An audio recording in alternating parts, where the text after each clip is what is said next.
Aloha, everybody, and sorry for the technical difficulties, but we finally can start our Theme 15 over here. Thank you for joining us for Theme 15, Geological Through a Cultural Lens.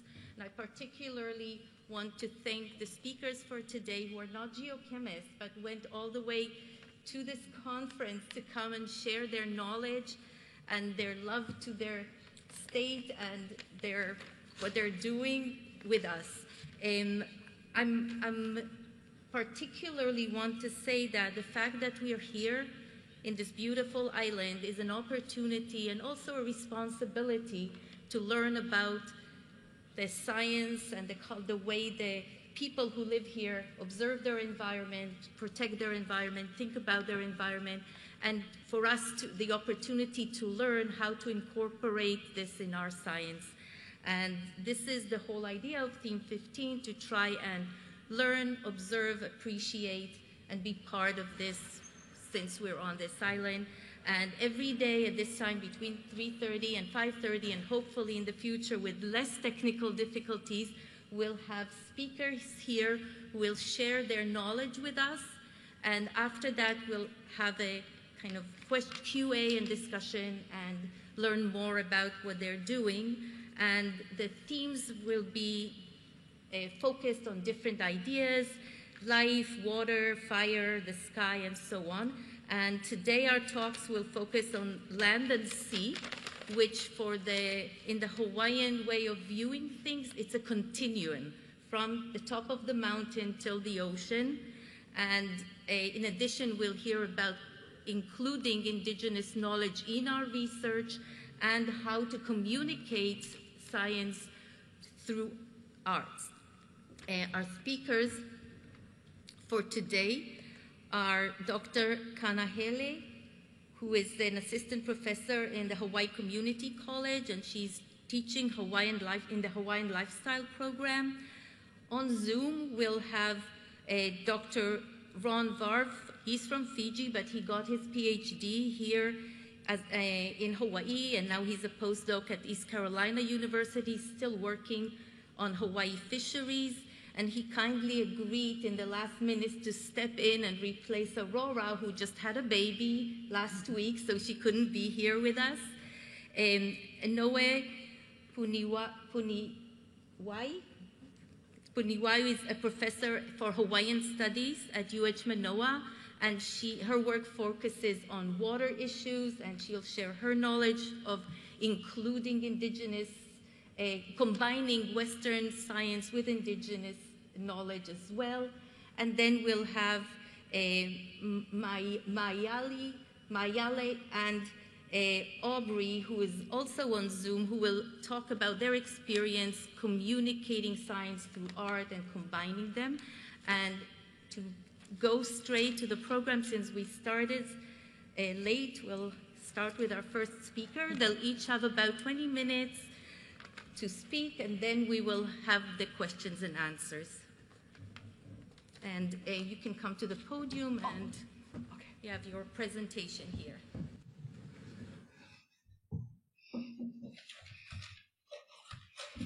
Okay. Is this good?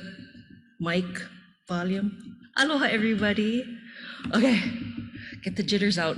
My name is Ku'ule. I am part of this research team, Papaku Makavalu, and because the light is like right in my face and I can barely see who you are, I'm just gonna have to assume that Papaku Makavalu is brand new to everybody in this room and everybody in Zoom land.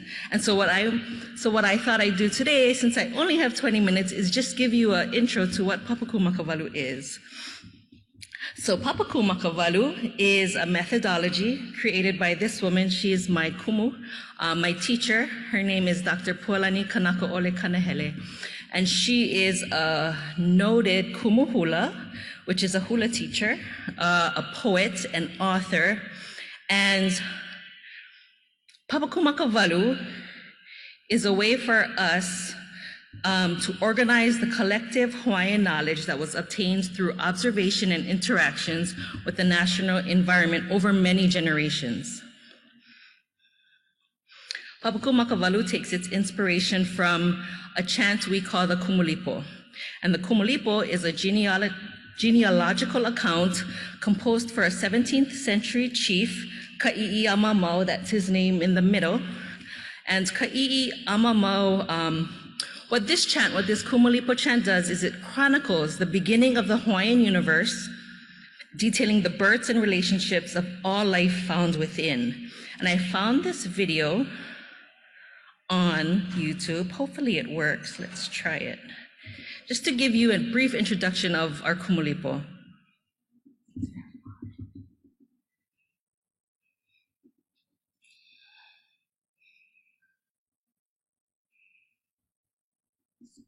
O he au I ka huli vela ka honua. O he au I ka huli lole ka halani.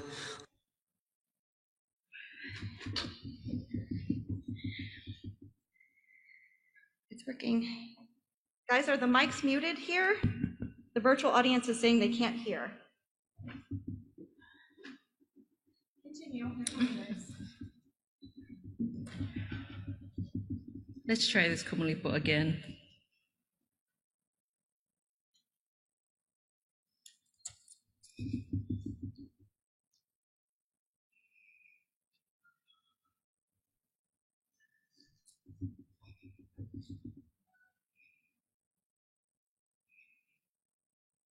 O he au I ka huli vela ka honua. O he au I ka huli lole ka halani. O he au I kuka I a ka kala. E ho o malama lama I ka malama. O he au o makali I ka po. O ka vale vale ho o kumu honua ia. O he kumu o ka lipo I lipo ai. O he kumu o ka po I po ai. O ka lipo lipo o ka lipo lipo. O ka lipo o ka la o ka lipo o ka po vale ho I.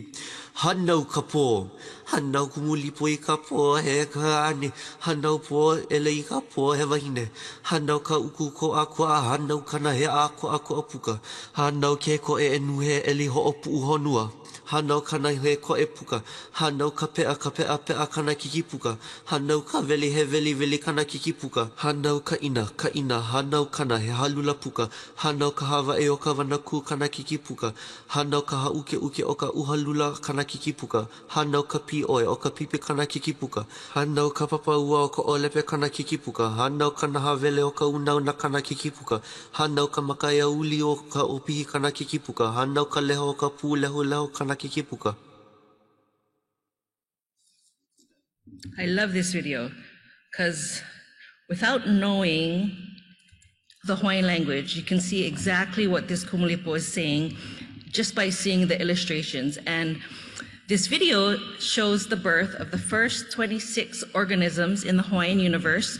We saw a simple coral polyp, and with each successive birth after that coral polyp, we see the life forms evolving into more complex organisms, and eventually leading up to the birth of man.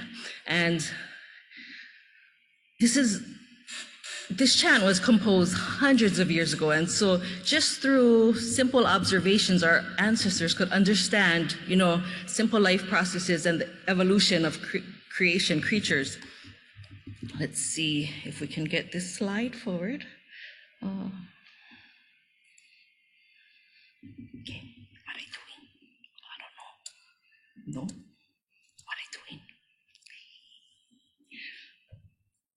How do I go to the next slide? Click anywhere on the screen and then hit and then click the arrow key to I'm a Mac person, so I don't know what I'm pressing. Are you going back to the interface? Or? I'm going back to the slideshow, yeah. Okay.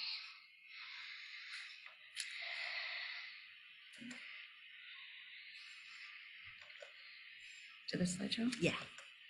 Slide 5.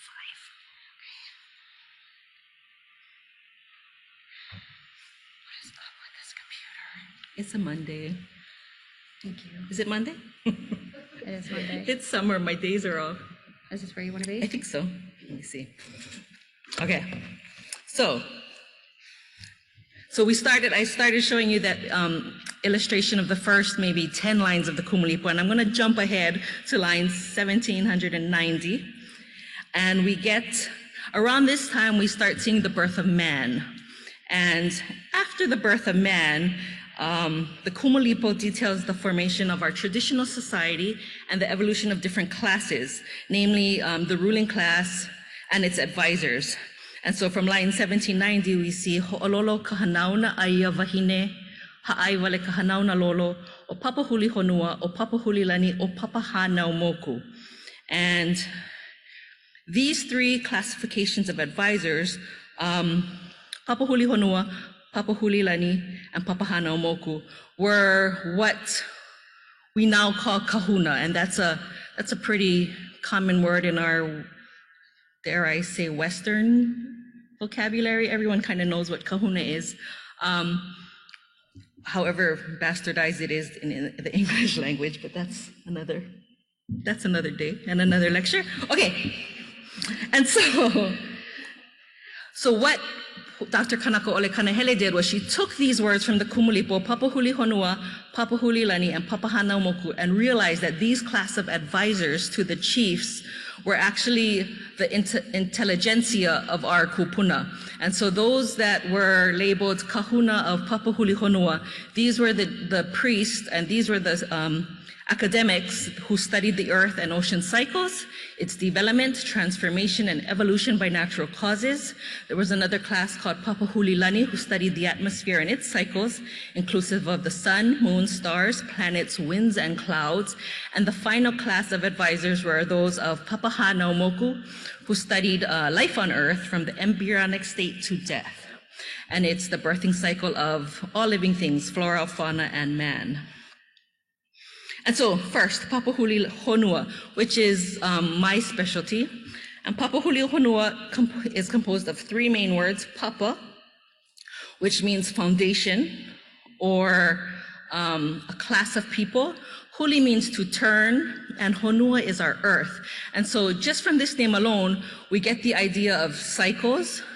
We get the idea that our kupuna, through observation, understood that our world is cyclic, right? And we can even say that they understood that our world revolved.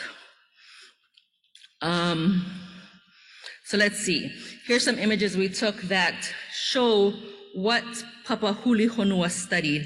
And so, like I said, Papahuli Honua studied modern words for this class of intellectuals were geologists, hydrologists, oceanography, soil science, volcanology, and these images here are the types of environments we have in Hawaii. Our next class of advisors was Papahuli Honua. Papa again means the foundation. It means a class of people. Huli, the revolution, the turning, the cyclical patterns, and Lani, the atmosphere, is basically everything from the top of our heads up. And these are the images that we see in Papahuli Lani. We have meteorology, climatology, astronomy, and finally Papahanau Moku. Papa, Hanau means to give birth, and Moku is that the birth itself. And so we have what modern science calls biology, humanities, social sciences. All of this encompasses Papahanau Moku. And so within Papakumakawalu, we have these three disciplines: Papahuli Honua, Papahuli Lani, and Papahanau Moku. And actually, what I wanted to show in these images, so we have, this is what we call akua. Has anyone heard of that word akua before? So the word akua was, when we say akua in Papakumakawalu, what we're talking about is all of these elements pictured here. And so in our Hawaiian culture, we see the lava as an akua. We see water as an akua. We see this bottom image below the ocean at sunset is spring waters coming up in the sand. That's the type of akua. The snow is akua. The earth is akua. And English English kind of translates the word as God. So if you Google the word Akua, it'll give you the translation as God, but that doesn't quite define what we see as Akua, because Akua is everything here. Akua is any element in our environment that gives us life. And so when we say that the lava is Akua, Pele is Akua, Pele gives us life. The ocean is who we call Kanaloa. Kanaloa gives us life. And the snow, Poliahu, all of these things gives us life. So all of these things are Akua. Okay, so, and same with Papahuliu Lani, we have the sun, Kane Hualani is an Akua. The moon is Hina, she is an Akua. And so with that, I think, just by understanding that if you're here in Hawaii, everything you see out here, the sun, the moon, the wind, the earth you're standing on, all of this should be respected as an Akua, as an element that gives you life. And so it kind of changes your mindset. Like when I see people throwing their cigarette butts out of the window, they're not just polluting, they're not just littering, right? They're actually throwing rubbish on my Akua. And so, or if you see rubbish at the beach, or if you see an oil spill in our aquifers, all of this is desecrating our Akua. And that's why we take it to heart when there's overdevelopment, when there's environmental disasters, because all of these elemental things out there are our Akua. Okay, I'll get off my soapbox. So this is what we do for Papaku Makavalu. We go out and we study our environment. And I am fortunate enough to be on a team with very smart women who run Papa Hanaomoku, who run Papa Hulilani, and together we get to go on helicopter rides. We get to hike our mountains, we get to hike our forests, and just be in nature. And then with whatever we observe in nature, we take it to our chants, like the Kumulipo, like all the other chants of all of our other of our narratives, and we look at what our ancestors composed, and we bring that information to us in the modern world. And this is how we do it, through Papaku Makavalu methodology. First, let me read these. Kamakavalu Akua, that's the first step. The second step is Kamakavalu Meleoli, Kamakavalu Mo'olelo, Kaho'ulu Manao, and Kaho'o Ka'aike. And so these 5 steps lead us through the Papaku Makavalu process. The first 3 steps strengthens our relationships to each of these Akua that I mentioned earlier. And then the last 2 steps kind of applies that knowledge, the knowledge we get from observation, the knowledge we get from our chants, the knowledge we get from our narratives, and we apply it to modern day thinking, modern day living, modern day practices. And that is what we do for Papaku Makavalu. And so in order to survive in our islands, right? Our ancestors knew everything there was to know about our island environment. You know, they had to be masters in observation. And so they knew which clouds predicted storms, which clouds predicted earthquakes. They knew their tides, they knew their currents, because without it, how would they get their food? They knew the life cycles of native flora and fauna to create sustainable farming, to create sustainable fishing practices and hunting practices.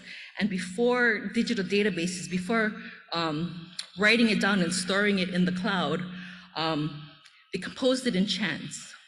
And these chants were our databases that we're pulling from today, and it connects us to our traditional practices. It connects us to the way our ancestors thought and the way they lived, and so we can continue those sustainable practices today.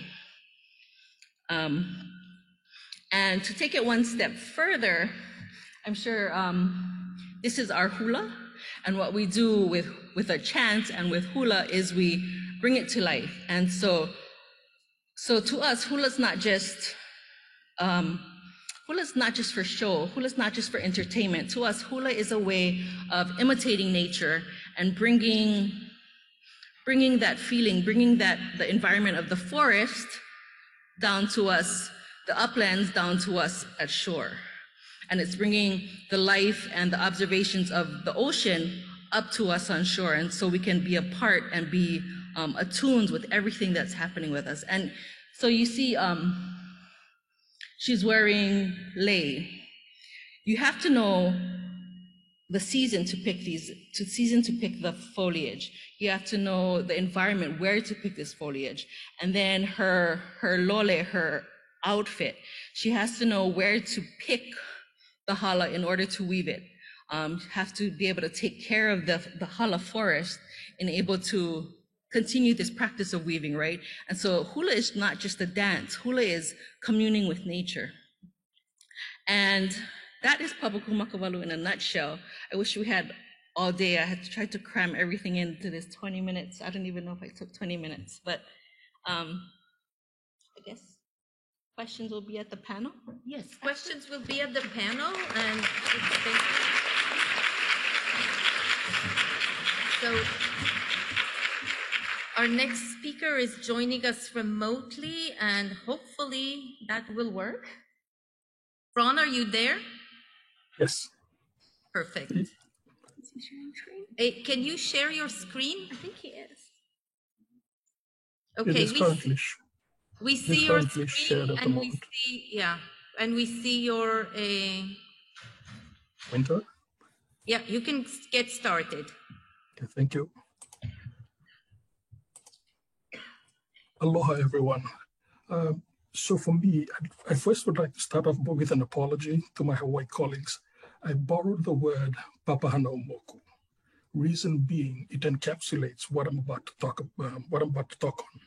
It's on my PhD research, and it's with regards to the life cycle from conception to dying, not just of people, but of a traditional resource management practice as well. So this photo that you see above is a funeral procession. You can see the coffin being carried there, and they're on their way to the burial. In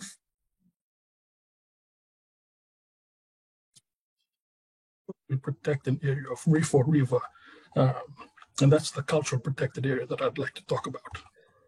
And so these are culturally protected water body practices. They aren't new. There's been documentation of it being established following circumcision for boys in Vanuatu, and in Fiji, it's established following chiefly installation or funeral. But these are just one or two sentences talking about these things. And so another paper talked about 1,500 pounds of fish being harvested from a chief's funeral protected area in 2008. Again, just that one sentence that's there in that article, so not much is known about it. And so these are the gaps that I'd like to focus my research on, which is what are the types of culturally protected water body practices are done in Fiji, and whereabouts are they practiced, to what extent are they still being practiced, who it's done for, and the duration. And the fact that there's less documentation of it results in this fragmentation of knowledge.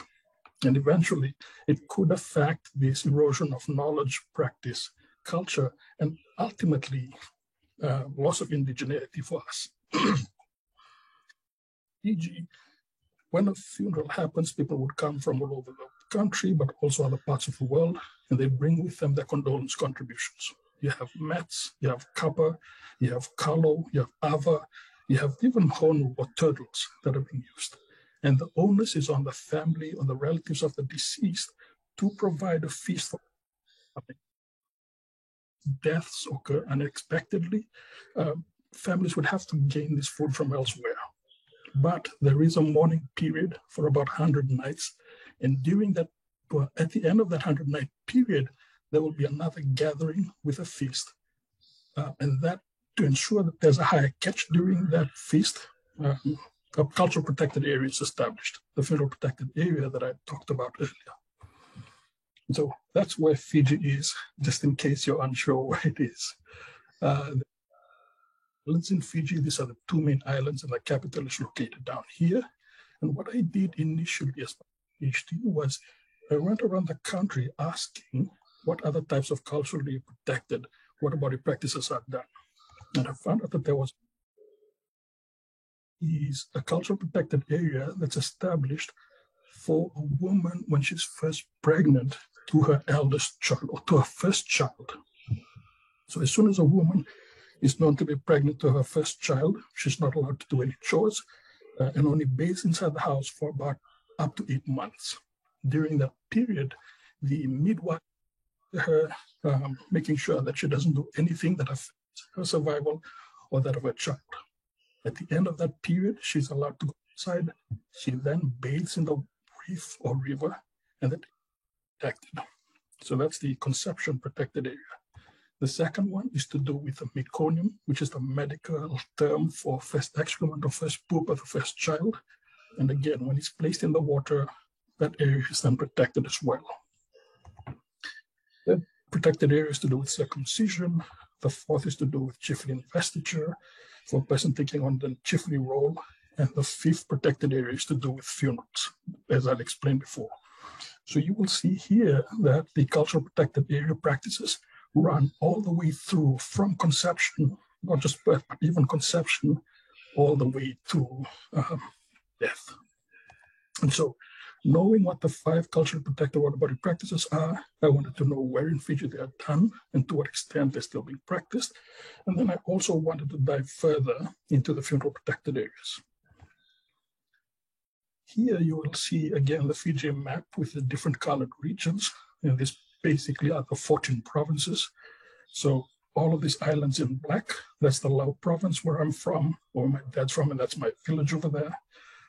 And this in blue is my mom's village, and that's in Boa province. Now, several households make up a village, of which there's about 1,100. Several villages make up a district, of which there's 189. And several districts make up a province, of which there's 14. And so I did my survey, my data collection for all 189 districts across Fiji that you see here. So this is one district, that's another district, and these are government boundaries. Now, talking about villages, this is my village. It's called Sawana. Residence and church. This is another view of it. Again, this is our family home there. And next to our village is another village called Loma Loma Village. Towards that end, there is another village called Urone. And the reason why I'm explaining this is my data collection was done at the district level. So when I'd collect information for a district, I'd be asking community members from these various villages. And this is important because for us, we still have our customary fishing grounds. And people from this region, management rights and decision-making over these waters. And so I use these 4 survey methods to collect data from all across the country. Here we have the Fiji map, again with the district boundaries. And what I was thinking of is how will this information will be useful to community members. So what I did was, if I visited the district of Suvovo, I would ask people within the villages there if they establish a protected area following the burial of a loved one. And if they do say yes, then I use these traffic color indicators to basically shade it out. And the purpose for that is, again, just to make it simple for communities when collecting large amounts of information. And so I did this asking about the culturally protected water body practices for all 189 districts in Fiji, for all the 5 types of culturally protected area practices that I explained earlier. Here's the same Fiji map, but I've put it out in strips as a row because this is how I will present the information. And basically, one of the results. So here on the left as rows are all the cultural protected areas for first conception, meconium, circumcision, chiefly investiture, and funeral. And that's the results for first conception all the way through. And again, using the traffic color indicators, 92% of the districts say that they do not practice this first conception protected area across the country.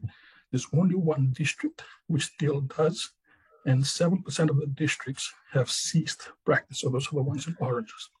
And you will see that for these first 3 cultural protected area practices, majority of them are 92% saying that they do not practice those. Now, chiefly investiture, it's slightly higher at 15%, green, that they still do. And for funeral protected area, it's much higher, 42%. And then you can look across the country for each site. So for instance, for this particular site here, they still established conception protected area. They still established the funeral protected area.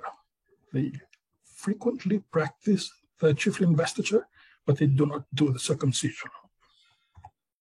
And so focusing on just the funeral protected area, again, this is just a map showing the extent of the funeral protected area practice across the country. And just to reiterate, anything that's shaded here in green means that those districts still practice the funeral protected area practice. This is presented as rows. 42% of the districts still practice the funeral protected area. With regards to the question on who it's done for, 7 districts or 33% of the districts that were surveyed that are shaded in yellow state that they only establish funeral protected areas just for chiefs and elders. Now, interestingly enough, 20% of the districts that are shaded in blue say that they protect areas following the funeral of a loved one for anyone that dies. Meaning, if someone dies, if there were 10 people that died within this district in that 1 year, then that would mean 10 funeral protected areas that are established within that particular period. As to this number of places that's protected, 29% of the districts that are shaded in gray protect the same place, and this is largely for chiefs, where it's protected for anyone that dies. Like these ones here, they protect different places, which is the ones that are shaded in blue. And the majority of the protection is 100 nights only, so that's the duration of the funeral protected area. 100 nights is just slightly over 3 months, and at the end of that 100-night mourning period, harvest the area, and they use the catch to bring to an end the mourning period. With regards to what's protected, 47% of the districts that are surveyed that are shaded in yellow protect everything in the water, so nothing at all is harvested. With regards to what's harvested, when it's time to harvest that funeral protected area, 25% of the districts that are surveyed harvest both fish and the invertebrates, so sea cucumber, crabs, and things like that. The other 22% of the districts, which are in blue, they basically just harvest fish only. So they don't harvest the invertebrates for use in the funerary feast. So again, I'm showing here the map that shows the extent of funeral protected area practice across the country. Again, any district that's shaded in green means that they still establish funeral protected areas today.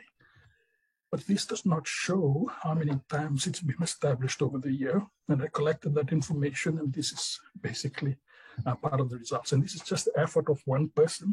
I'm sure there would have been more. So from 1960 to 2019, what I found was that there's 188 funeral protected areas that are established all across the country.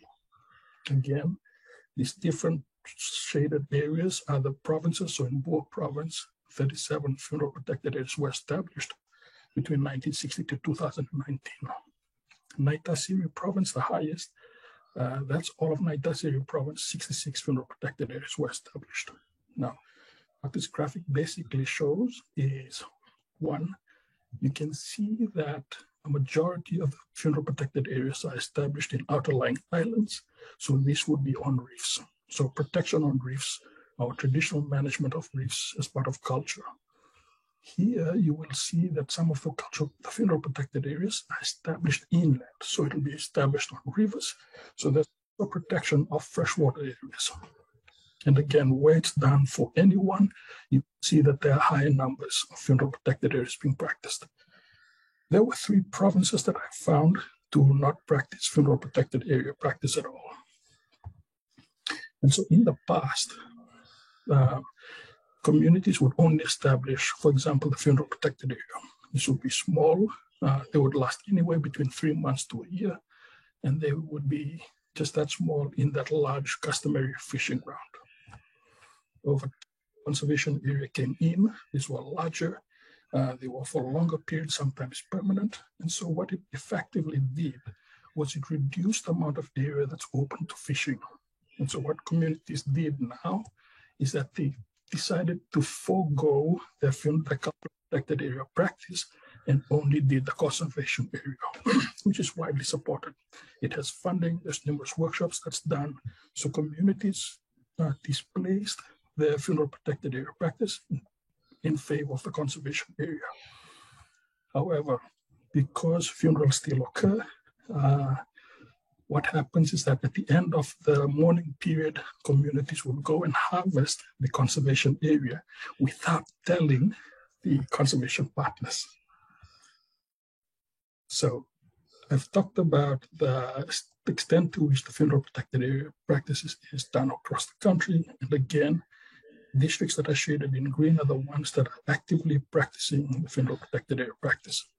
And I've talked about conservation, but we don't know where they're working or being done.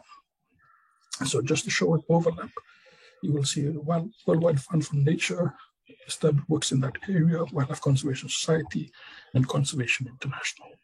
And what we can see from here is that these organizations work with communities that actively practice this funeral protected area or the other cultural protected areas that I've talked about before.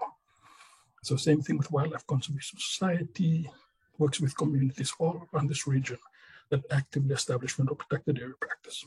Same with WWF. However, majority of the reports that come out from these organizations, including the management plans, do not include this cultural protected area practice. And so I'm thankful for is, other than the opportunity to do a PhD, was to collect this data that has been lacking for my people, the indigenous Fijians. And hopefully we can start incorporating this into the plans that are being done. I'm happy to say that Wildlife Conservation Society, they have been developing ecosystem-based management plans, and they actually incorporated these funeral protected area practices in it.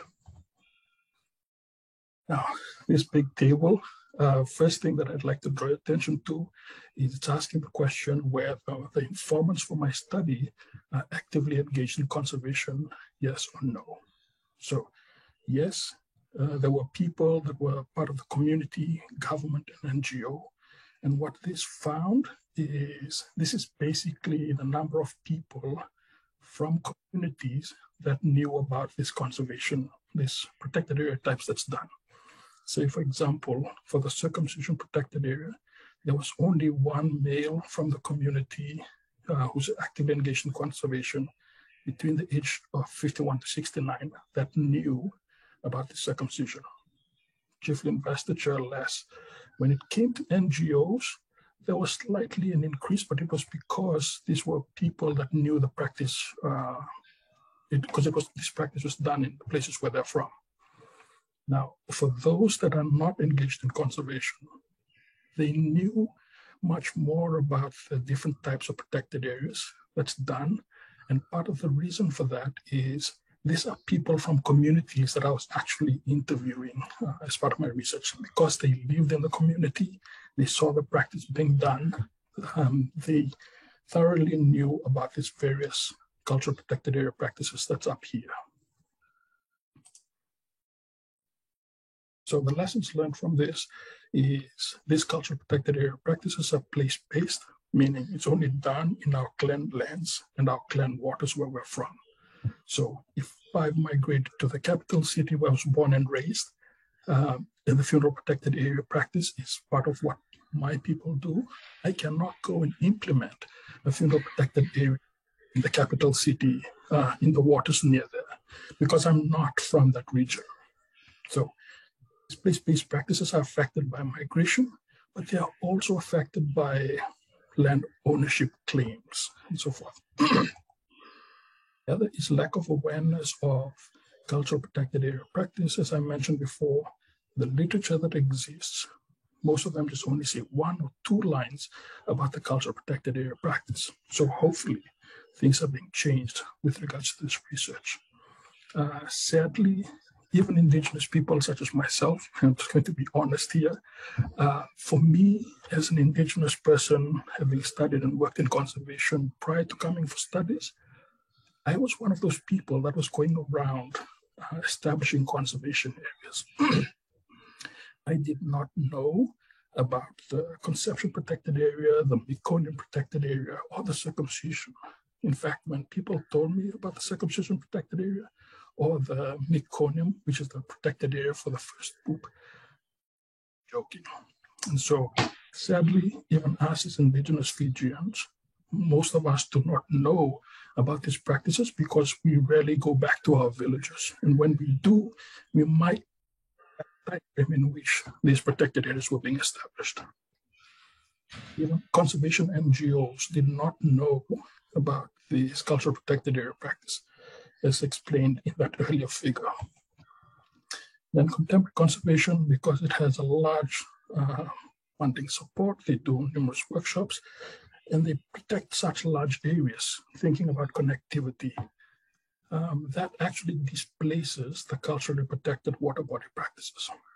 And so communities seize the funeral protected area practice, for example, and they end up opening or harvesting the conservation area. So the request to conservation organizations, please know your communities, know their practices, and actually work with them to incorporate practices into it. Also, there's conflicts with regards to who should be chief. Some of these practices are only done for chiefs. So when there's conflicts, the title is vacant, so there's no chief that takes up that position traditionally. It can cause the practice to disappear from people's minds. And finally, there's a lot of resource pressure now with increasing population and demand for resources. Thank you for your time. Thank you, Ron.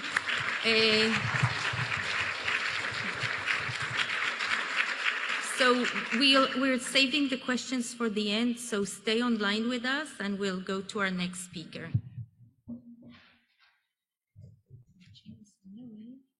You need to stop sharing. He did. He did. Perfect. Yeah.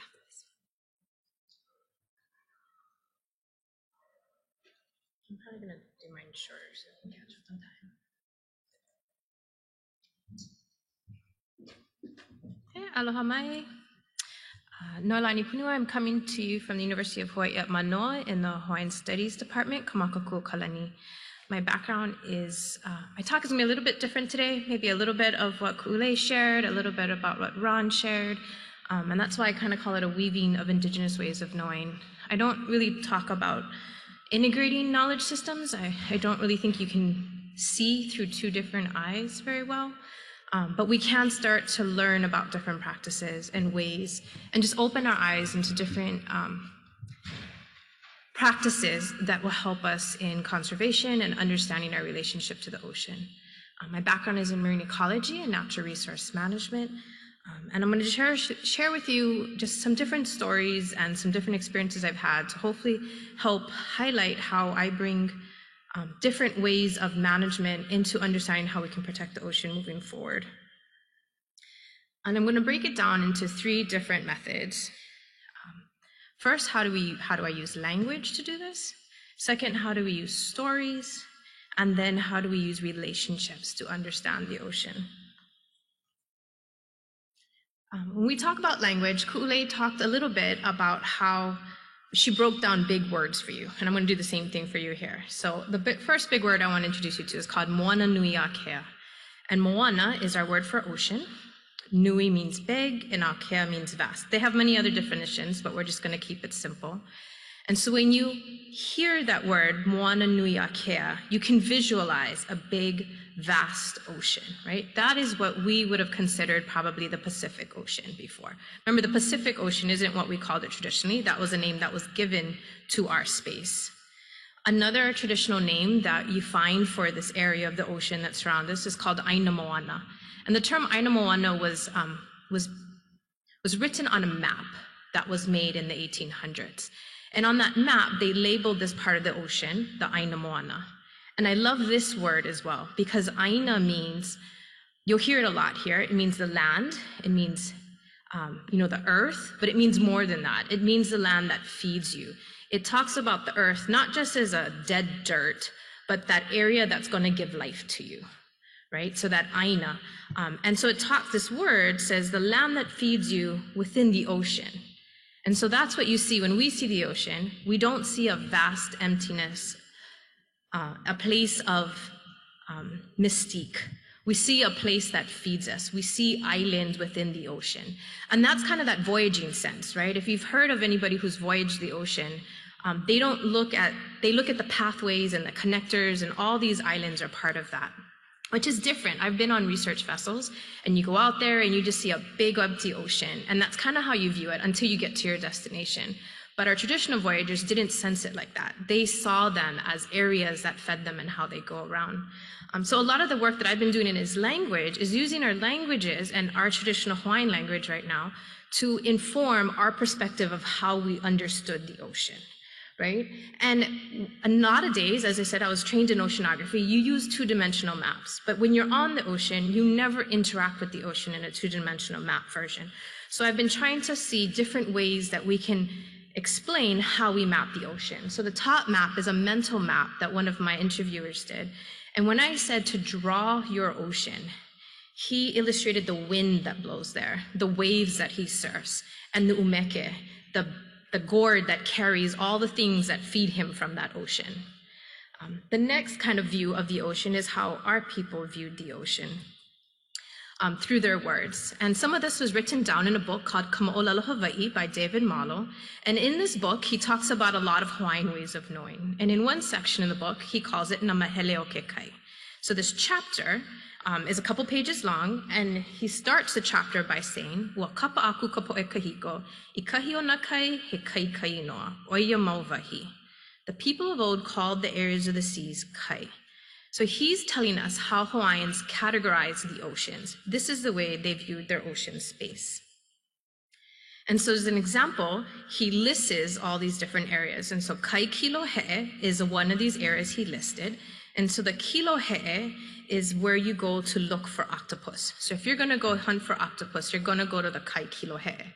But it's also a way to understand the biogeological area that you're going to find and the ecology that exists there, right? So you know if you're going to go look for octopus, it's because it's this depth, it's this temperature, it has this types of currents, it has this type of seafloor, right? So they categorize their areas in terms, and they're not all biological. Some of the words are different. I'm just using two biological terms here. The second one being kai palawa, the area of the ocean where whales migrate. So we had ways of talking about near shore areas and areas that are far away from shore, and we categorize that using different ones. And this is an example of many of the different kais that he lists in this. So we have the kai uli, which the uli is a term that denotes color, it can denote depth. There's just so much wrapped up into each one of these terms. But when you look it up in a dictionary, you might just pick one, like blue ocean. It means much more than blue ocean. It's giving you that whole sociological effect of how we categorize the ocean. And this is important. This is a saying that I really like that came out of Norway. When fishermen no longer use the seascape and perpetuate their knowledge, place names, and understanding of local conditions, it disappears and turns back into a sea wilderness. And as all we know, the West was a wilderness in America. It was never empty, it was never vast. But if you treat something as a vast, open, nameless place, you have a different relationship to it, right? Than if you have these names that categorize it and create that relationship. So I think the words, the languages that we use have so much more knowledge in it that we're just starting to understand now. Okay, so now let's listen to some stories. The stories are different ways that we capture the knowledge we had in the ocean. As you guys can all assume, our Hawaiian watermen, that's what we kind of call the people who are really associated with the ocean. These used to be our divers, our coral, black coral divers, our sailors, our fishers, right? We have a genealogical connection to this place. And so the stories that they tell are encapsulated in writing. They've been told through generations, and they're still told today, right? We constantly tell stories. I tell stories to my kids, I tell stories to my students. Stories are a way that we share knowledge. Ku'ulei shared with you our kumulipo. That was our genealogy. That was our creation story. This story here, Ka'ehuiki Manoa Pu'uloa, is another story. It's a ka'au that talks about a shark. And so Ka'ehuiki Manoa Pu'uloa, he was born right there in Kea'au, the furthest right blue shark image that you see there. And in this story, it's only written in Hawaiian. It's not translated fully into English. He travels around Hawaii Island, and then he goes to Maui and Koho'olawe, goes back to Maui. He travels to Oahu, and in his travels, he meets many different sharks. And they all have different functions, different characters, different behaviors. He actually goes down to Kahiki. He goes and he travels and journeys down there, and then he comes back. It's a super long saga. But there's so much data encapsulated in this. And just trying to see which areas he went to, the ano, the characteristics of the sharks that he met along his journey, it holds so much more data than even I can know, right? I need to be, have a relationship with sharks. I need to be intimate with understanding their behaviors and their characteristics to even understand half of the knowledge that they captured in this story. We had some students of mine, we went to the Northwestern Hawaiian Islands to observe sharks in their natural environment so we could start trying to connect to the data and the knowledge that our ancestors had with sharks. But that's a longer story. And I have a paper published on that if you want to look it up. Sorry, I don't have the citation on here. But this is an amazing story. So I love stories. I love storytelling. And so the second image I have here on ocean currents is me asking people to tell me stories about the currents that they experience along the coastline. Some of you guys might know that ocean current maps really don't exist along our coastlines. When I tell normal people this, they're like, what do you mean? Scientists must have all this stuff mapped. I was like, no, there's no ocean current map for our shorelines, even here in Hawaii, where we're always along the coast. But who has those knowledge are the people who are on that coast and on those waters daily. So I interviewed fishermen and surfers and lifeguards and people who are along our coast constantly, and I tried to map out their ocean currents. What I learned by listening to those stories is that everyone communicates differently. Sometimes a person who has the most knowledge about something isn't able to communicate it to me because it goes right over my head. And to put something down on a 2D map is not how they've understood that knowledge. And so most of the traditional knowledge, I think, is like that. It's so complex, it's so encapsulated, but you're trying to dry out, I just want to know how the current goes from A to B. And they don't think like that, right? Fishermen know I'm going to take my boat to this spot. It's going to take me in 10 minutes to this spot. I drop my bait here. I'm going to drift here. The current's going to do this. The fish is going to do this. They don't think in that linear model the way scientists do now. So the complexity of it is best told through stories, and not always on 2D maps. And so I really enjoy spending time with these kupuna, with these elders, or people who've been on the ocean for the long time. And that's something I always encourage scientists to do, is if you're trying to study a topic, go to some place where someone lives in that experience all the time and see what you can gain from spending time with them and hearing of their stories. So one of the stories that I wanted to learn, this was back in I guess 2010, probably about, a little over 10 years ago. And I wanted to understand climate change here. Because all the stories I was hearing about from the people I was interviewing were telling me about changes that were happening. And so I figured out who does the best observations of our environment. It's not actually the scientists, it's actually surfers. Surfers are the one recreationists that use data to do what they want to do best. Every surfer that I know is always checking the weather map, the wave forecast, the wind speed. They know the tides. They know what kind of moon is rising, and the hurricanes. Not just Hawaiians, any surfers. So surfers are a great kind of pool of people to talk to, and they love to sit back and talk stories after their surf session's done, right? Not before. And so I interviewed about 100 surfers at this spot in Honolulu, Hawaii. And Honolulu to me was an ideal place. It's kind of the only major surf site we have in Hilo on Hawaii Island. So I'm kind of limited that way. But it's also one of the longest known surf breaks that I can find. So in our stories, there was Hi'iaka. She came from Kahiki with her older sister Pele, who is in Halemaumau crater. And Hi'iaka went on a journey. And this story is centuries old in our genealogies, and Hi'iaka surfed this same surf site in her story. So knowing that this surf site has been around since Hawaiians have been around. But I wanted to understand, so how has it changed through time?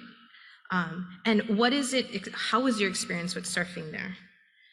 And so I shared with them, I asked them all it was a really long survey, 90 different questions. And as part of it, I shared with them all the climate change data that I was getting. So all this data is specific to Honolulu, to where they surf. And I showed them how stream flow has been declining for 30 years, rainfall has been declining for 30 years, wave height, wind strength, everything that creates the perfect wave has been declining for 30 years. Sea level rise in Hilo has been rising a foot over the last 100 years, mostly because we're subsiding, but there's still those differences of happening. So I asked them to map for me what their perfect wave condition is. I asked them specific questions about, okay, after this last hurricane, what was it like? Have you seen a lot of these before? Lots of different questions. And just in summary, some of the stories that they shared with me, it was a survey, but of course they also told me stories. They say that surf was better in the past. There was great surf conditions, more storm, better surf. But they also told me social conditions. There was less surfers. People had better attitudes. It was a time when I did this. They also told me that they haven't seen any real change, as in my graphs kind of show, like a steady decrease. They say that change is constant when they surf and in their places. They say things like erosion and the sandbar, all of those things change surf more than sea level rise or rainfall or stream flow.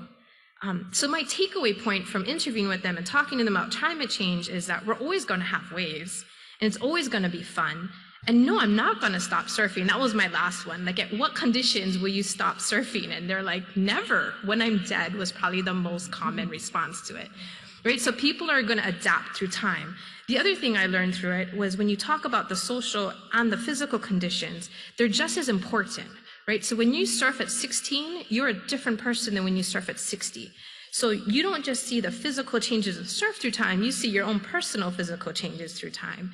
And in those stories is how I talk about climate change now in my classes and with my students, is the more intimate you are with a place, if you have stories with a place, you're changing along with those places, right? And so you're going to keep those memories with you, your relationships you have with that place, and that's going to allow to keep it intimate, to always have fun, that you're always going to go back and continue.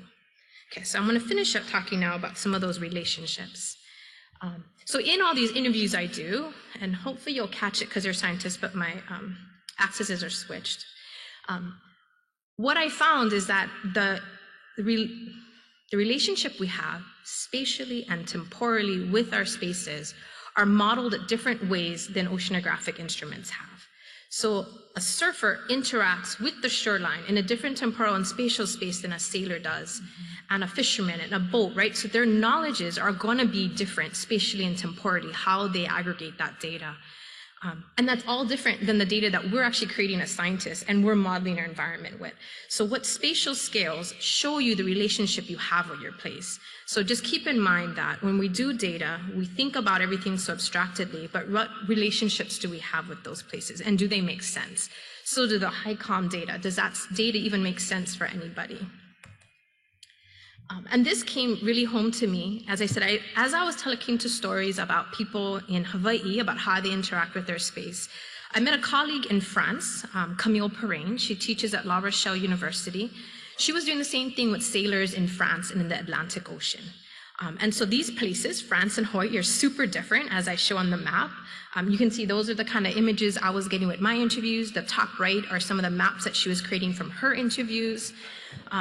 But we wanted to pair up together. So we've been trying to work together to talk about how people understand their oceans in all these different oceans. And so the one basic question we asked is, where does the ocean begin? And you guys are all scientists. Some of you guys are oceanographers.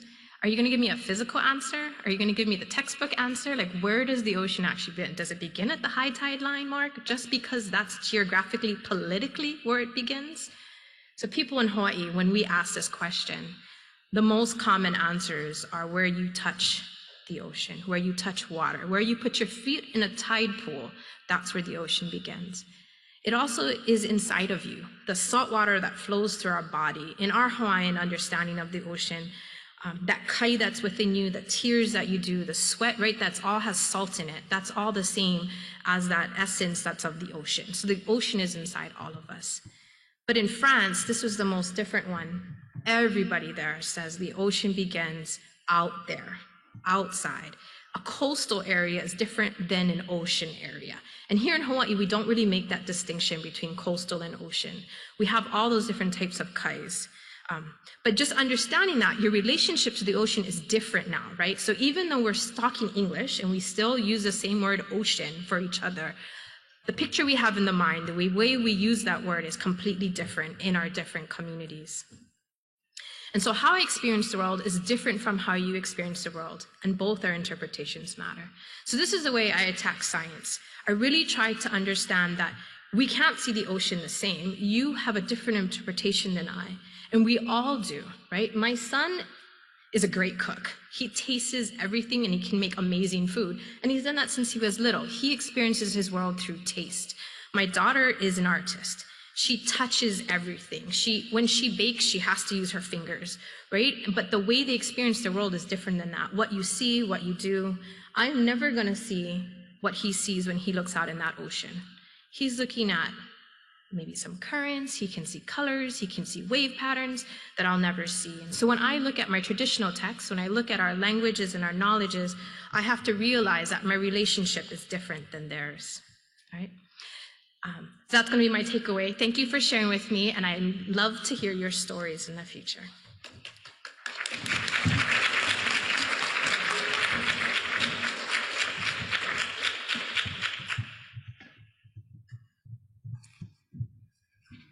Okay, and there we go. We'll go to our last presentation for this before we'll open it for questions and discussion.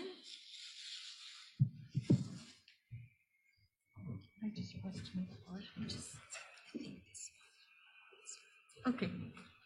Aloha. I'm going to start off with Olipale, and I usually start our presentations just to set a mood of inviting our kupuna, our ancestors, into the space and to have a native Hawaiian perspective. So, I'm supposed to press something. And these are photographs that I chose so that you can sort of get an idea of what the landscape is in Hawaii, because it's very different. Noho ana ke aku e ka nā hele hele. Ia lai e ke ki o hohu e ka ua kōkō. E nā kino malu I ka lani malu e hoi. E ho'oulu mai ana o laki kona mau kahu. O mako noa. I'm going to talk about art and science, and people kind of feel that they're two different camps, but they're actually the same. I feel it's the same. But I'm going to introduce myself because this presentation is really involving two people. I hope she's on Zoom. And so I'm going to introduce myself, and then I'll pause and hope the other person introduces themselves. And I'm Maile Andrade. I'm a senior professor at Kamakuakalani Center for Hawaiian Studies at the University of Manoa. And I started a program called Native Hawaiian Creative Expression. And I used to teach in the art department, and I found that we really needed to create a space that really talked about creating from a Native perspective. Okay, Aubrey, are you there? Aubrey, can you unmute yourself if you're on Zoom?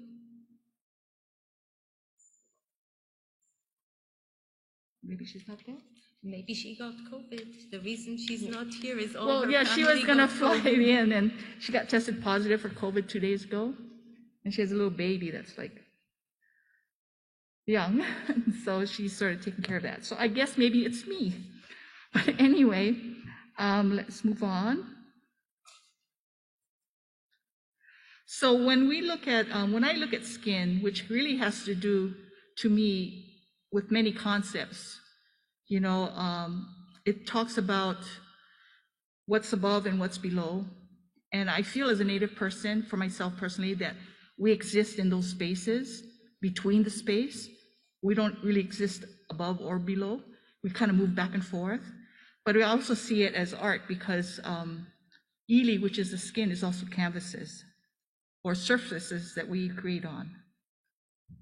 It's a surface that expands, and it's the texture of the earth. and of the ocean. So that landscape, like Noah was saying, you know, it changes, it keeps moving. It is our skin. It is as dark as the cold trees and as fragrant as sandalwood. It's our land, as large as a valley and as small as a seed. And this quote was done by Noel Kahanu, and she is a professor in museum studies at Manoa. You know, Aubrey, who was supposed to share this presentation with me, is actually coming out of Maui. Actually, all of us are not from this island. We had to fly in to do our presentations. And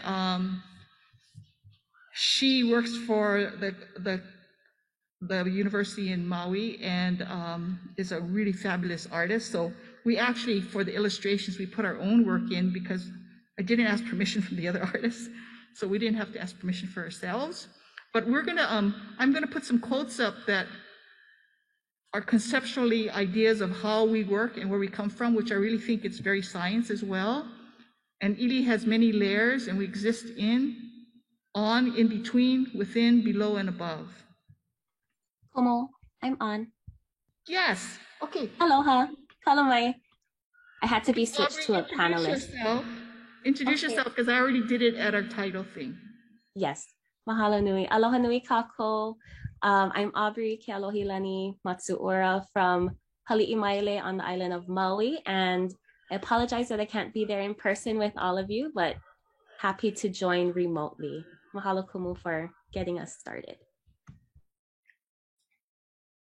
And so Ili's skin is thin, and it is also the veil. It talks about time, about past and present. That is which is traditional, older, or contemporary now. And you know, within our art, our visual art language, we've also redefined words. Like I don't really use traditional anymore, and we'll talk about there because there's another quote about that. So this is a time quote by Lilikala Kama'ilehib, another professor at Center for Hawaiian Studies. And it is interesting to note that in Hawaiian, the past is referred to as kawa mamua, or the time in front or before. Whereas the future, which when thought of at all is kawa mahope, or the time which comes after or behind, is as if the Hawaiians stand firmly in the present with their back to the future and their eyes fixed upon the past, seeking historical answers for the present day dilemmas. And I think, you know, in science and in art, we look at that, and I'll have more quotes on that. And I think we have references, and we, you know, you collect data, and as artists, I'm collecting data all the time, and I'm observing.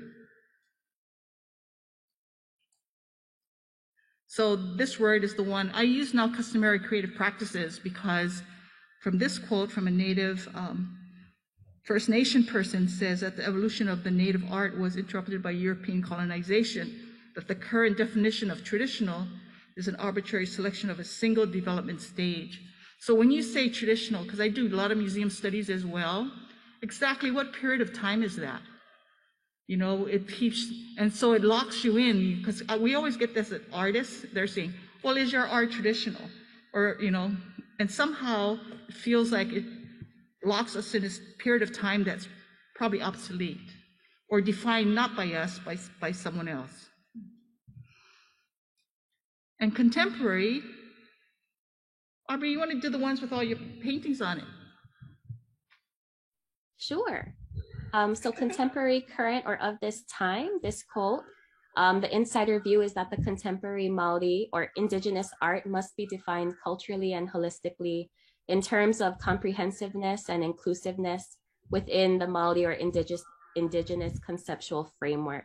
And so, you know, when we're talking about contemporary work and the indigenous and Hawaiian artists, our ideals, our perspectives, our beliefs, our experiences, the way in which we engage with our environment and our surroundings, with our lahui, with our histories, must all be considered. So there really isn't a word for art in our language, you know, so when I teach at, at this new area, we started a Native Hawaiian creative practice because we're practicing and we're being creative. And so historically, we Native Hawaiians didn't separate our creations into art, artifacts, or culture. For us, the creative superseded such classifications. Native treasures, now admired as art, were originally created for practical purposes, but were also associated with mana, power, kapu, highly valued and restricted, and mo'okuahau, genealogy. And this is a piece that I did in Bishop Museum because I work with many media, so it's glass with the back faces are made out of wauke, which is our material you make kapa with. And when they asked me to do this piece, actually, they wanted to have a piece talking about the creation of man. And I didn't have in my head an idea of just referencing the story of the creation of man. I thought that we, in this picture here, and that's why I did this, is that the old material that is traditionally used for kapa is the faces from the back, and the new material, which is glass, is the future. And so we see our ancestors through our descendants, and our ancestors see themselves. It's like a give and take thing that's moving in and out all the time. And so carved canoes, paddles, weapons, agricultural tools, musical instruments, personal adornments, clothing, basketry, and fishing gear often became beautiful works of art. Images, symbols, designs, and motifs gave an insight to the Native Hawaiian essence of life. So I did this piece actually, and it went to the MoMA in New York. And what it is if you took each individual wooden piece, it's really our shark's tooth knife. You can kind of see the teeth in the middle. And I just took all these shark's tooth knives and created a landscape with it. So, we're using a foundation of what we consider that our ancestors used, but I wanted to change the landscape of how people view that and to give it a different kind of life.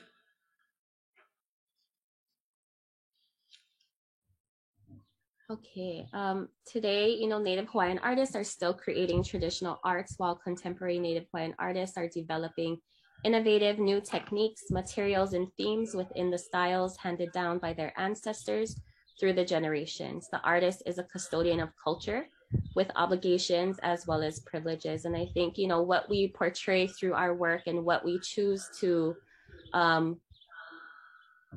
communicate visually holds a lot of kuleana. And so this piece here is a painting I actually did in one of Kumumaile's classes a few years back. And it's about the place that I'm from, which is Hali'imaile. And I've always known it to be, a plantation town, pineapple fields everywhere. The reason my family is in Hali'imaile is because of the plantation, because my family chose to migrate here from Japan. And so, I wanted to know more about the history of this Aina prior to the plantation. And so I found that there was actually hala groves in this area. And so I thought it, really interesting that we have hala groves and then we have hala kahiki, which is pineapple. And so I wanted to kind of tell the story of that history of this Aina through this piece. And so, when we're talking about our responsibility as artists and what we're showing in our work, the stories that we tell hold a lot of power, and they hold a lot of history in them as well. Just a side note, Aubrey, your painting looks fabulous, 10 feet tall.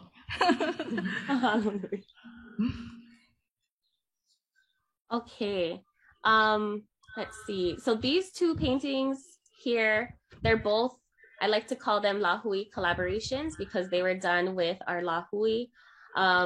The one on the left you see pictured was actually done up on Mauna Kea at one of the Pu'uhuluhulu University workshops that we had with our Lahui. And it was reflective of the movement that was happening there. And, creating this aha, or creating this rope of all of us that are being woven together, tightened together, stronger together. And that's what this piece represented. And then we have the piece on the right, which was done with a group of students, part of a sustainability program, a sustainability summer program, who were going to make a trip to Kaho'olawe. And so we, talked to them about the history of Kaho'olawe, the works of George Helm, and they created this collaborative piece together. So this quote here on the left fits perfectly, that we don't decide to become an artist. It's what you are. You feel a passion to create, a belief in what you have to say, a need to express that belief to others, a desire to communicate visually. And I think it goes beyond that desire to just communicate visually, but to pull others in to participate and to contribute to these pieces as well.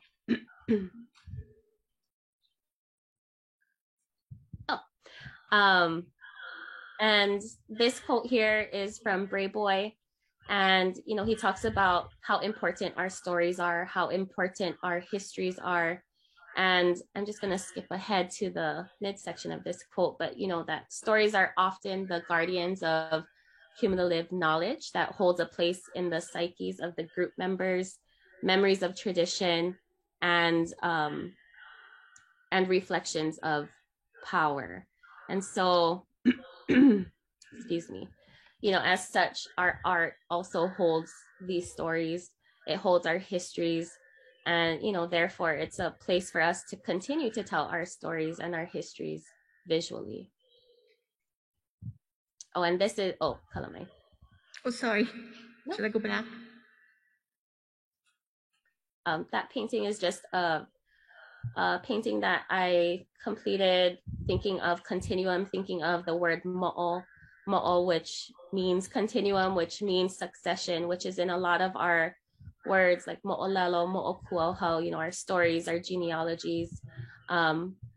And so just kind of thinking of the importance of that succession and that continuum of our histories, and building upon those histories as well.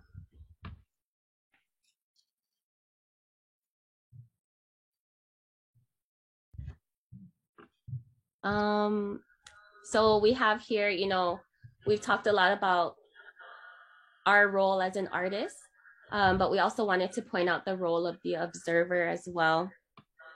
And so artists are often considered cultural bearers. And when you bear something, it implies a burden, a responsibility. But as an observer, there's kuleana as well, one of respect and education. And we need to recognize the Native cultural practitioner as a scholar and expert in their field. And so just recognizing that there's a reciprocal, relationship as well between the artist and the observer in a sense, and that there's kuleana on both ends.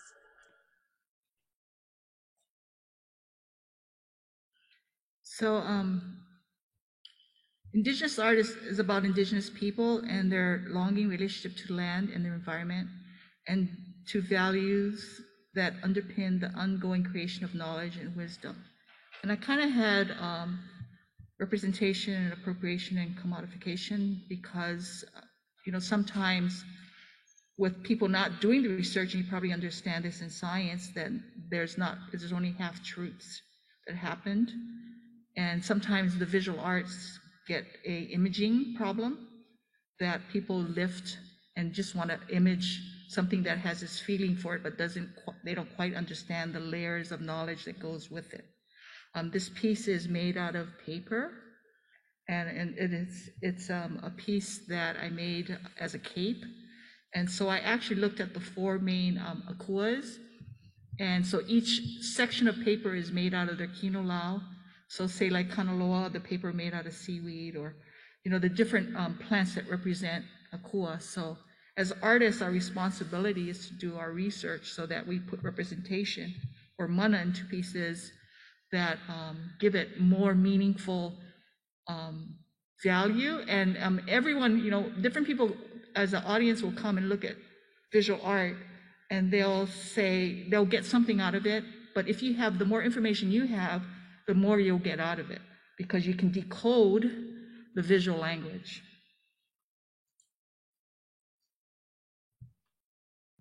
knowledge emerges only through invention and reinvention, through the restless, impatient, continuing, hopeful inquiry human beings pursue in the world, and with each other. And this quote is by Paulo Freire. And, you know, I think as artists, we are recreating, we are reimagining an experience, a time, an engagement, and we're doing that visually. And, you know, art, I believe, is a tool for education.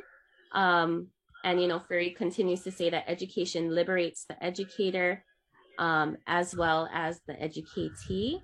And, you know, therefore creating these pieces is both this process where we can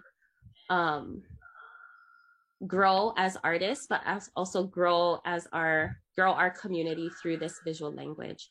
And so, you know, a couple years ago, Kumu Maile actually told me in an interview that I did with her, you know, art is educating. And that simple line, though it seems simple, it just kind of blew my mind, and the capacity that art really has to reach people on a whole nother level, to reach people through this visual language.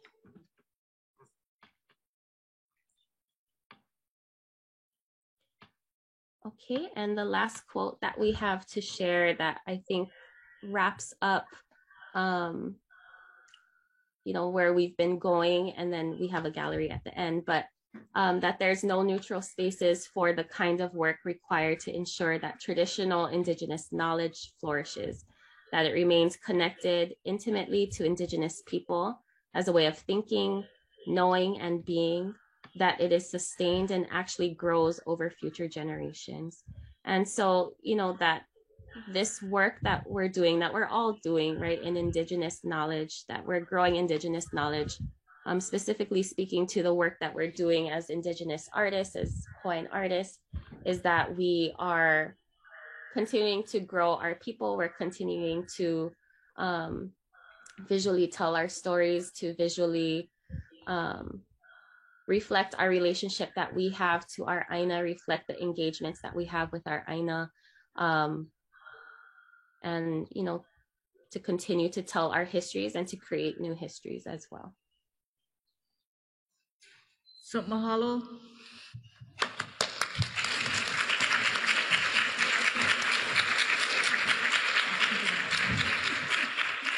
So we have about 30 minutes to ask our speakers here on the podium and on Zoom questions. And Kimberly will help me look at the questions on chat. People here in the room have to line near the microphone so the people on Zoom can hear the questions as well. And as we're doing that, I would like to start with one question to all the panelists, whoever wants to address that. And, you know, a lot of us here in this room are earth scientists, oceanographers, geologists, and we do a lot of field work. We go to other places that are not our homelands, and we want to be successful in the research we're doing. Is there any suggestion, advice you can give us in order to do this in a more holistic, respectful, successful way as people coming to a different place?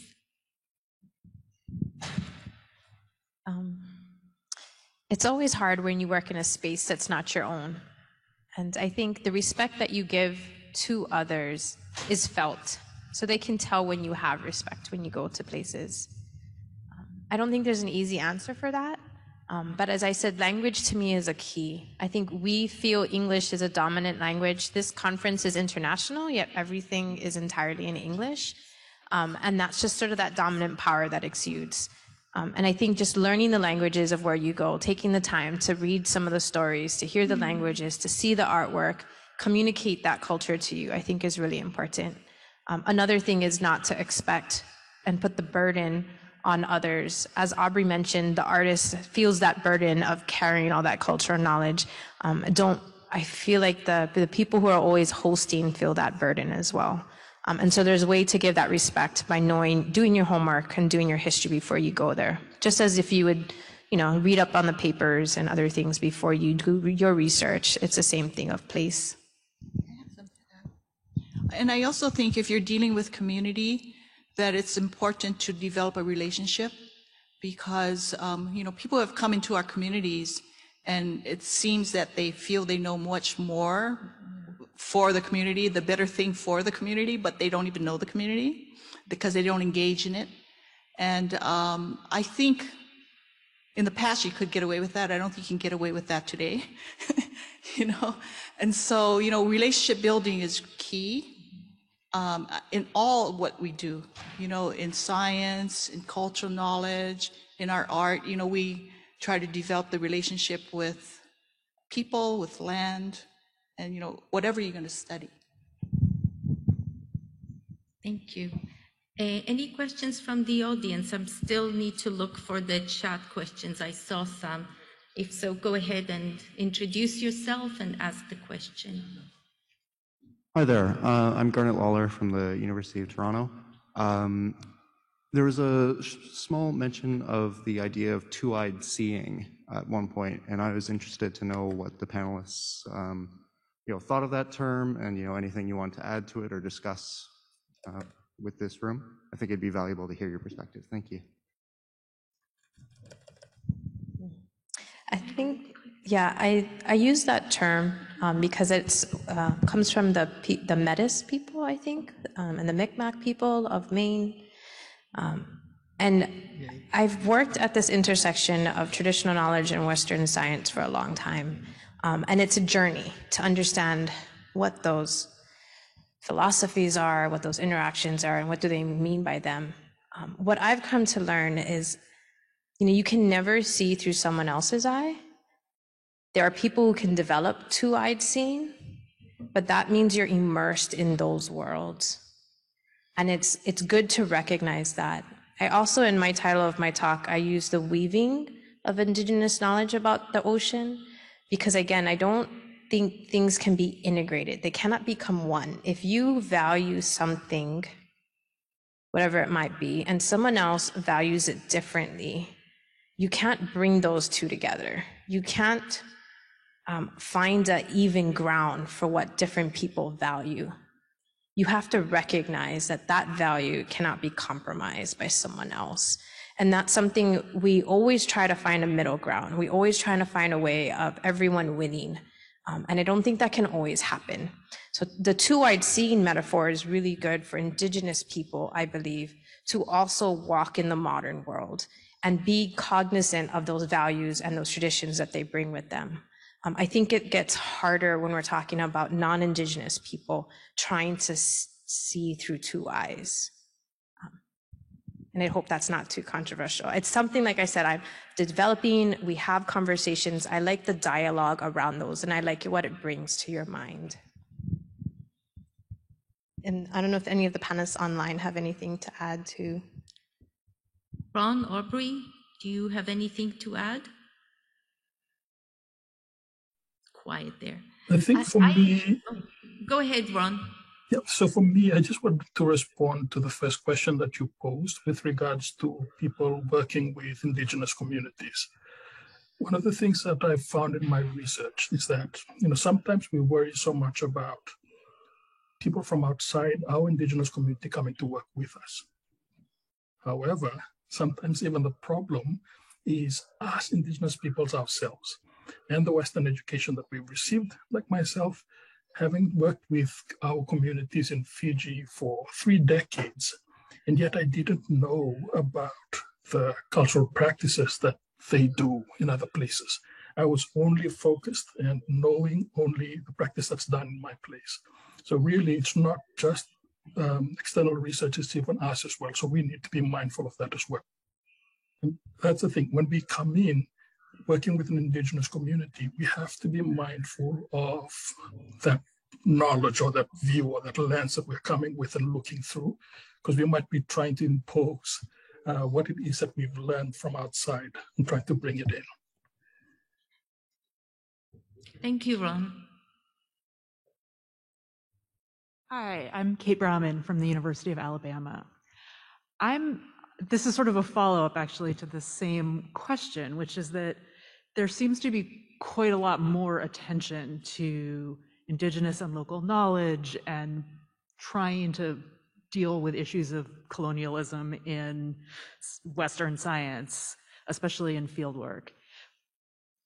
We're all here today, you're here today. I've done some work with IPBES, so there's certainly an intergovernmental interest in this at high levels, but it's not clear to me the extent to which any of this is really how much it's changing practices. And I was wondering if any of you had suggestions for ways that institutions or even individual researchers might think about moving forward in more productive ways.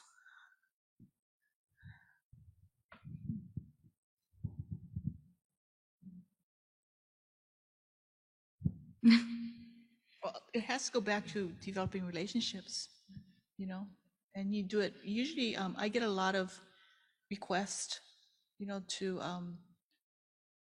not that I would be the answer or develop a relationship, but I'm in a place that I could point people who had a certain thing they were interested in to maybe align them with someone else or with a colleague or, through the university that they can share. So the bond and relationship building would be probably start off as a subject matter that they're both interested in and they could share it. But in the development of the relationship, then there's development of trust.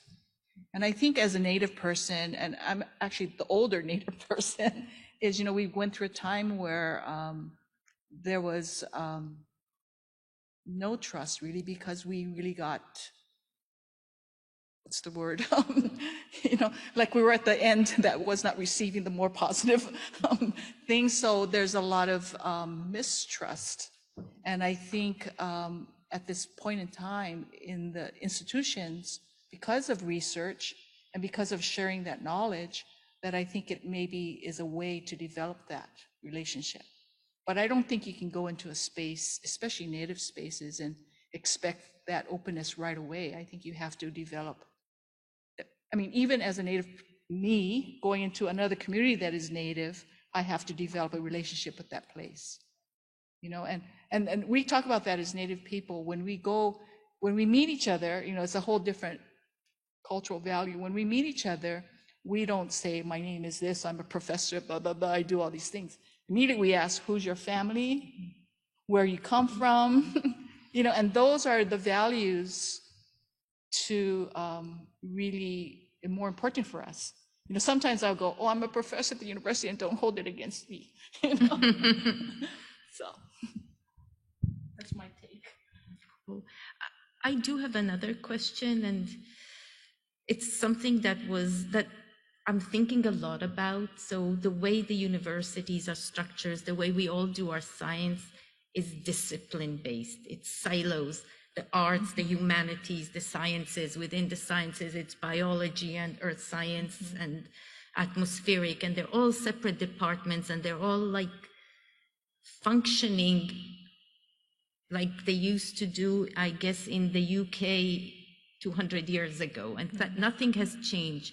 Yet what we're trying to all do is solve environmental problems that are all very integrated.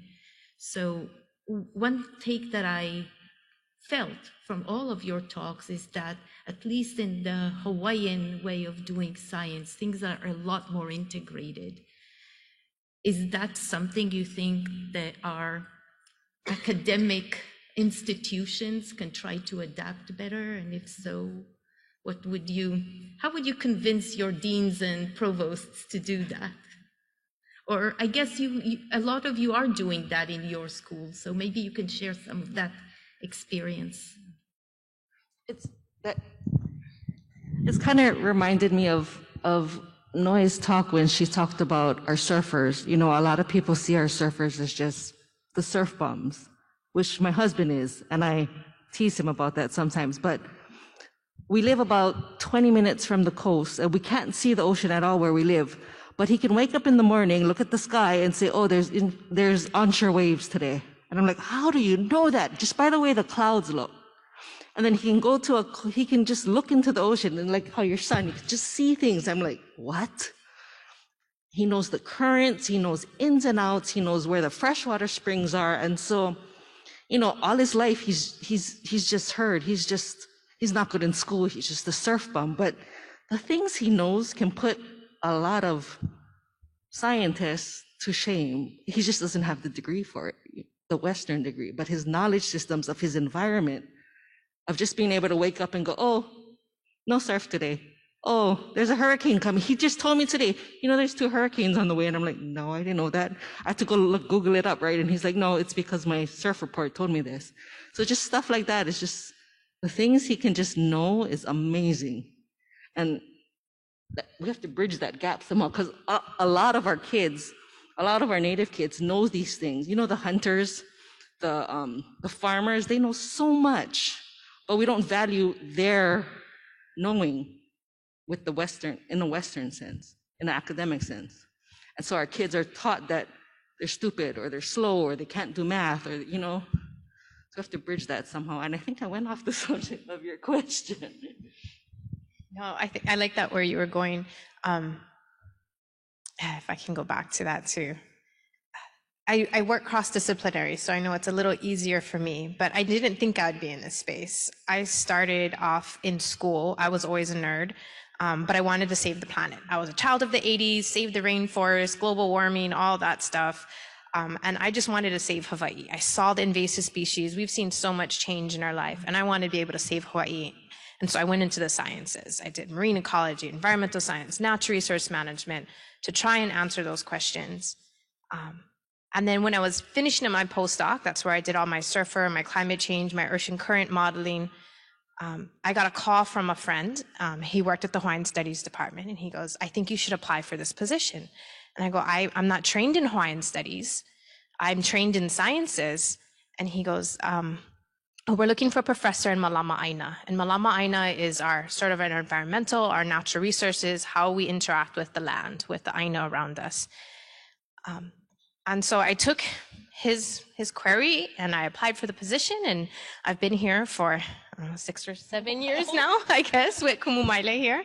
And what I tell people is, I love it here, and I don't think I could ever teach in the sciences again, because what I wanted to do was save the earth. And scientists work at that every day. That's half of you guys, maybe all of you guys. I mean, a lot of people have different motives, but we're trying to save this earth. But the people who are going to make the difference are the people who love this place. It's the people who have the aloha for it, the people who have the relationships with it, the people who have the passion and the desire. And those are the students I work with in Hawaiian Studies, are my students who love this place, and they're going to make sure it stays healthy and abundant and start thriving again. And so I think, like you said, the silos don't really exist. And I still love science. I'm always going to do science, but I like to surround myself with people who I know have that same passion with me. And so when we work in the university space, that's the same thing I do. It doesn't really matter. And I feel like my colleagues there don't treat me any differently because of the department I'm in. We do projects that we think are going to help our people. We're going to work with the community on Molokai to help relocate their communities because of sea level rise. I'm going to work with a community in Maui because they're worried about flooding, and we're going to bring all our different things to it. And so I think we ourselves have to stop putting ourselves into these silos and just work on those issues that are important to us. And I think that's what I've been taking. I have a lot of friends outside of academia, and academia is such a foreign body. And I think we need to stop treating it as such, and we need to start integrating ourselves.